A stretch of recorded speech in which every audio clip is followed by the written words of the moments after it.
Polytech Lab, la voie de l'innovation. Hello and welcome. So, let's jump right in.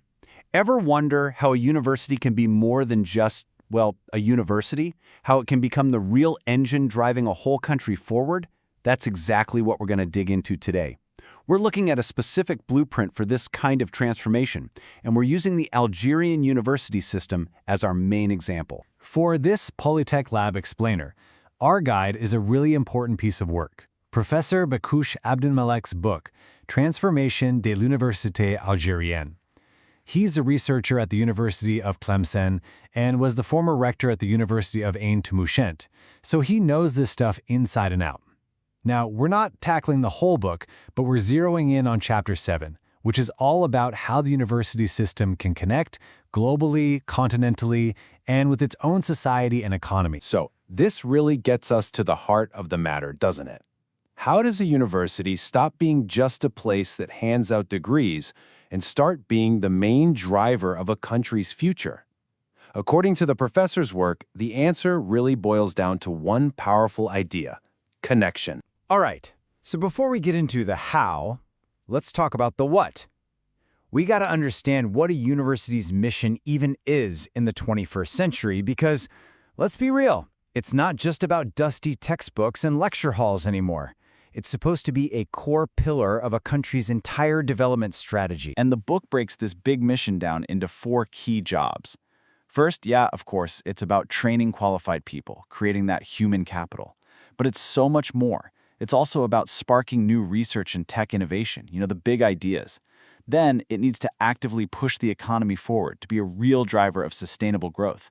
And finally, it's about promoting social mobility, giving people a ladder up and helping to reduce inequality. So you can see it's a huge, dynamic job that touches pretty much everything. Okay, so that's the ideal. But what's the flip side? What happens if a university doesn't do all that? What if it just sits by itself, disconnected from everything? Well, that's the core problem this chapter really digs into: the massive risk of being isolated. And you can see the difference laid out right here. It's pretty stark. On one hand, you have an isolated system. What does that get you? Stagnation. Graduates who don't have the right skills. Big gaps between different regions. Not a pretty picture. But on the other hand, look at an integrated system. You get dynamism, energy. You get competitiveness on a global scale. Graduates who can actually get jobs. And it helps pull the whole country together. The message here is crystal clear. This kind of integration, it's not just a nice to have, it's absolutely essential. Okay, so how do you actually do it? Where do you start? Well, according to the book, the very first step is to look beyond your own borders. The university system has to sync up with what's happening globally and on the continent. And the good news is you don't have to start from scratch. There are already models out there. Think about the Bologna process back in '99. It basically got European universities on the same page, creating that bachelor-master-doctorate system, which made it way easier for students and ideas to move around. And more recently, you've got the African Union's own strategy, CISA, which is all about transforming African universities to tackle the specific challenges facing the continent. The blueprints are there. And when you align like this, the payoff is huge. We're talking about a serious boost in quality and your ability to compete. It means students and professors can move around more easily. Your degrees actually mean something on the international stage. And, maybe most importantly, it opens the door for huge research partnerships with teams from all over the world. This is literally how you put your university system on the global map. But, okay, looking out at the world is only one part of the puzzle. It's just half the story. The second, equally crucial part of this transformation is looking inward. It's about building this deep, two-way relationship with the country's own society and economy. And this right here shows you what that relationship looks like in practice. It's a feedback loop, really.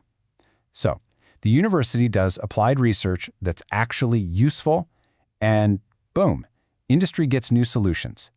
The university makes internships a standard part of its programs, and what happens? Graduates come out with skills that employers are actually looking for. It starts up incubators on campus, and you get new businesses, new jobs. You see how it works? Every single action has a real, positive ripple effect on the whole country. So how do you make this connection happen in the classroom? Well, the book points to a really specific teaching method. It's called the approche par compétence, which translates to a skills-based approach. And this is a complete game changer. It's a shift from just asking what do our students know to asking what can our students actually do.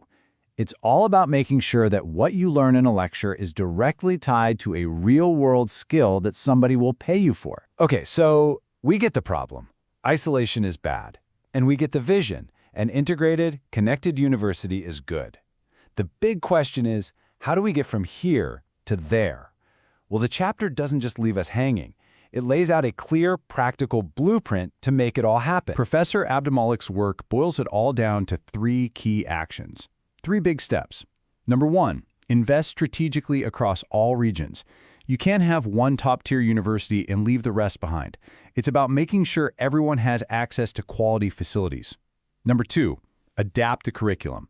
Bring the private sector into the room to help design courses that match what the market needs, right now. That's that skills-based approach in action. And third, foster those innovation hubs. Support incubators and tech platforms so that all that smart research gets turned into real products and real companies. And when you put all of that together, what do you get? You get this really powerful vision of what a university can be.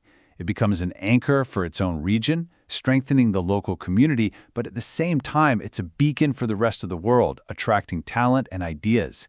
And according to the book, this isn't just some nice, fluffy idea.